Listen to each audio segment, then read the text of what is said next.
Hi, friends. The question has come in. Why don't we keep the Levitical laws today? You know, the laws from the book of Leviticus, where we have the sacrifices, where we have the lambs and the wave sheaf offerings and the trespass offering, the burnt offering, and all these different type of offerings.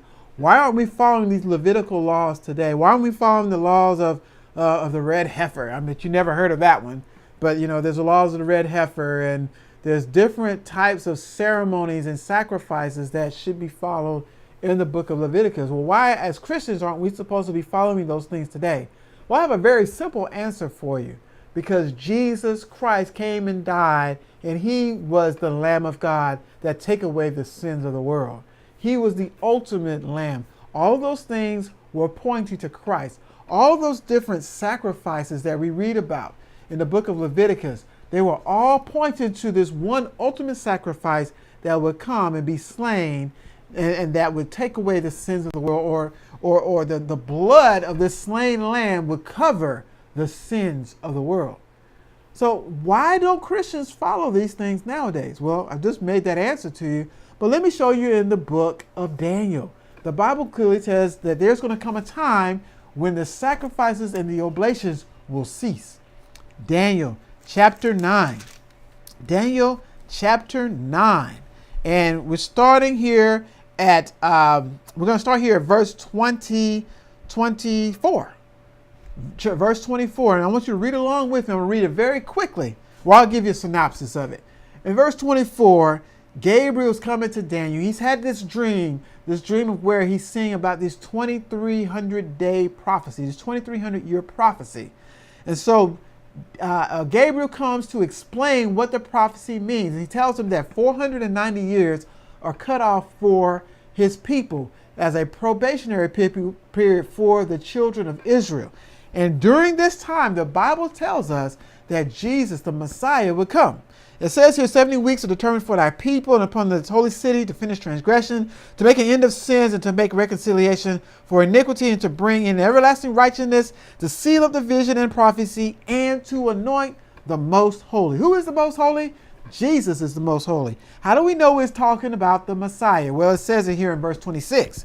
It says that when this decree comes forth in verse 25, that the prince, the Messiah, the prince, it says here that from the going forth of the commandment to restore and to rebuild Jerusalem until Messiah, the prince, here we have it here in the text, that Messiah, the prince, and it shall be 70 weeks, 62 weeks, and the streets are going to be built. And after the 62 weeks, Messiah will be cut off. That in verse 26, Jesus was going to be crucified after the 62 weeks. Jesus would be cut off from the people. He would be killed. He would be buried.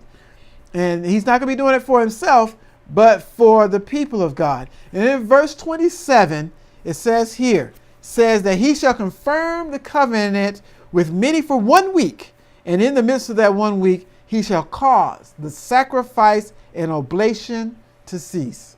So friends, this is where we understand that Jesus, the Messiah, the Prince, the Holy One of Israel, is going to come, and he's going to be cut off. He's going to be crucified. He's going to be crucified. He's going to be crucified in the middle of the week, in the midst of the time of when he's here. When he's 30 or so years old, 3.5 years into his ministry. He should have been 7 years, right? From what the text is saying, it should have been longer. But in 3.5 years, he's cut off. So it lets us know the time frame of when Jesus was going to come upon the earth. All right? It tells us when the Messiah is going to come, that he's going to be cut off after 3.5 years. And when he is cut off, when he is crucified, that he's going to cause the oblations and sacrifices to cease. Well, what are the oblations and sacrifices? They are the sacrifices from the book of Leviticus. The oblations is the morning and evening sacrifices, and all the other sacrifices deal with the lambs and the turtle doves and the cows and the bullocks and all these different things. Those are the different sacrifices that Jesus would cause to cease. So we have it here plainly in the Bible. This is one text, and there's a couple of other ones that give rise to these sacrifices pointing to the Messiah that would come. And when he comes, there'd be no more need for these sacrifices. Daniel is as plain as it can be. He tells that when Jesus is going to come, and when he comes and is cut off, that's when the sacrifices are going to cease. So may God bless you, and I hope you understand this text. And I look forward to more questions from you on Answers of Hope. May God bless you.